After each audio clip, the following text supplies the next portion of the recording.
Witam Państwa serdecznie, Błażej Hrabkowicz, Festiwal EnergaCAMERIMAGE w Toruniu, and our guest is director and actress Kristen Stewart. Hello. Hello. When I was watching your film, I was thinking about cinema as an art really well suited for editing, for example, to showcase how our memory works in glimpses, in fragments. Was that important for you in that film to actually do that?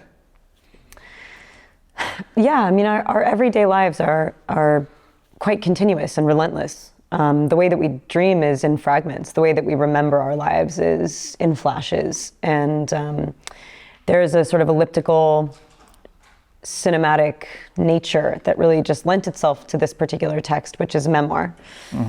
And yeah, like the way that you can slice into your life and kind of reorganize it, that's poetry. I mean, the way that we remember things, it is not sort of pedantic in the way that films can be when they're more commercial. I think some of my favorite films lean into the ephemeral.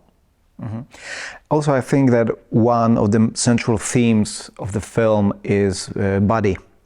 And how... Body, woman. Yeah, yeah, exactly. But even in a maybe more universal sense, that the way that the body can be abused, a body can be source of pain, body can be also source of pleasure, but also it can be a vehicle for very profound self-discovery.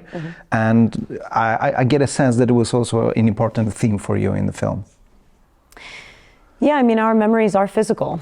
They're neurological. And, you know, suppressed memory lives in the body. I think also just the character, the kind of battering ram that she is. We tell a story about a woman who can't externalize her innermost thoughts unless on paper. And so that kind of implies this lack of fortitude or something. Like she isn't also fully physically inhabited, but she's just so violently bashing herself against all aspects of life, and she's voracious and starving to death and just like trying to fill a certain void that she hasn't really identified yet. And so therefore she's putting all the wrong things in it. And by the end of the movie, she understands how to fill herself up with things that make her who she wants to be and not who she thought she might always end up being by default of the life that happened to her. But instead of doing that, she allows herself to be a result of the life that she decided to live.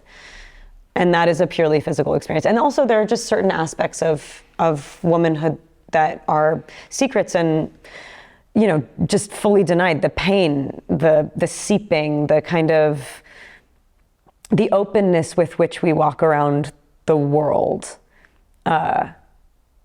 It's so buttoned up and it's uncomfortable for other people, you know, it's uncomfortable to acknowledge. And I think when you lean into that discomfort, then you find yourself on the other side of it. And it's just so vital. And liberating, I guess, also. 100% life-saving. Yeah. Do you believe that art can also be life-saving? Or yes. Maybe, because I was thinking about watching a film, that art is a savior for this character in a way, but maybe art in itself is not enough, that she also has to have other things to actually help her move to the other side.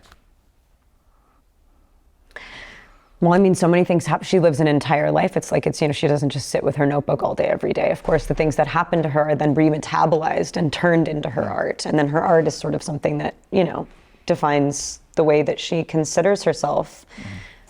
It's about value. It's about thinking that you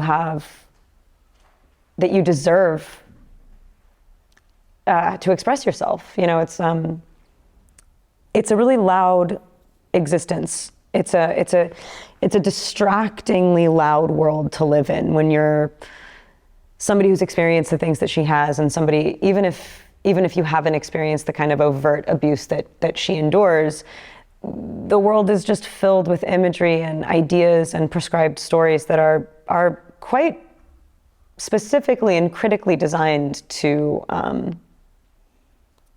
make women possessions, make women feel as though they should shut the fuck up. And art for this character, and I guess not only in her case, can be also a tool to owning your own story. That's what I mean about possession, is that, you know, our realities are malleable.